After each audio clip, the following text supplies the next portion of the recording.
mengeluarkan fatwa melalui Ketua Bahthul Masail Dr. Abdul Muhsin Ghazali bahwa Jumatan di jalan tidak sah.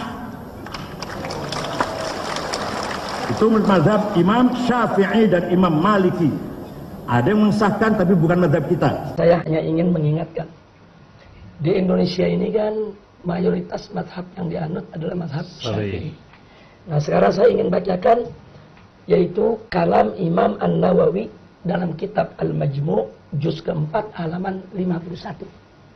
Beliau mengatakan, qala al-ashab wa la yustaratu iqamatuha fi masjidin walakin tajuzu fi sahatin makshufatin bisyart an takuna dakhilatan fil qaryati aw al-baldati ma'dudah fi khittatiha.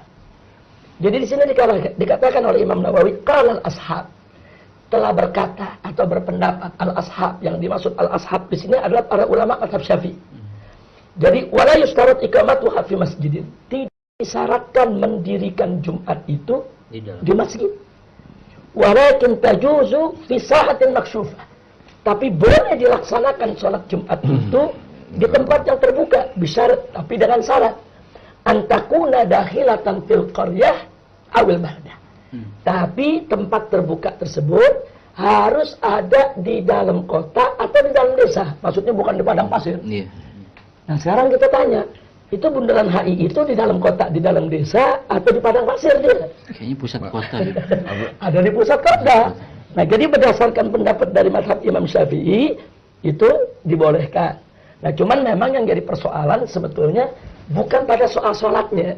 Jadi kalau soal sholat Jumatnya dilaksanakan di Jalan Sudirman Tamrin, prinsip sholatnya boleh. Tidak ada perbedaan itu dalam mazhab Syafi'i. Tapi yang jadi persoalan adalah mengganggu ketertiban umum atau tidak. Nah, itu yang mesti dibahas. Nah, kalau dia mengganggu ketertiban umum, tentu kan nggak boleh. Kalau dia tidak mengganggu, kan hukum bolehnya nggak berubah. Nah, sekarang kita bicara soal ketertiban umum. Nah, ketertiban umum ini kembali kepada kebijakan penguasa, kebijakan pemerintah, dalam hal ini kepolisian. Kalau kepolisian mengambil kebijakan untuk melakukan rekayasa pengalihan lalu lintas dengan menutup Sudirman Tamrin dari kendaraan seperti acara Car Free Day, tentu menjadi tidak mengganggu ketertiban umum. Bisa dihindari gitu. Bisa dihindarkan, tidak ada yang mengganggu ketertiban umum. Nah, buktinya Car Free Day bisa. Boleh. Hari Minggu ditutup. Betul. Bahkan pada saat Jokowi dulu menang, waktu jadi presiden, itu dibangun ada 16 panggung.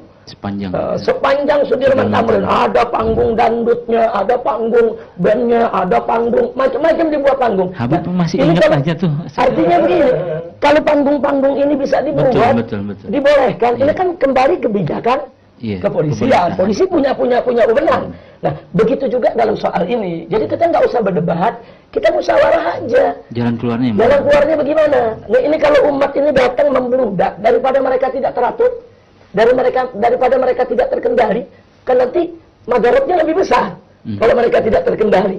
Nah, untuk mereka bisa terkendali, ayo kita duduk bersama. Kalau disepakati untuk dipakai Sudirman Tamrin, ya lalu lintas bisa direkayasa, ketertiban umum tetap terjaga. Nah, jadi persoalannya sebetulnya bukan pada fatwa soal sholatnya. Kalau sholatnya nggak usah diperdebatkan lagi. Mau ngapain bikin fatwa baru? Wah, di kitab fikih sudah ada kok. Begitu. Nah, jadi kita atur ketertiban umum. Kita atur ketertibannya.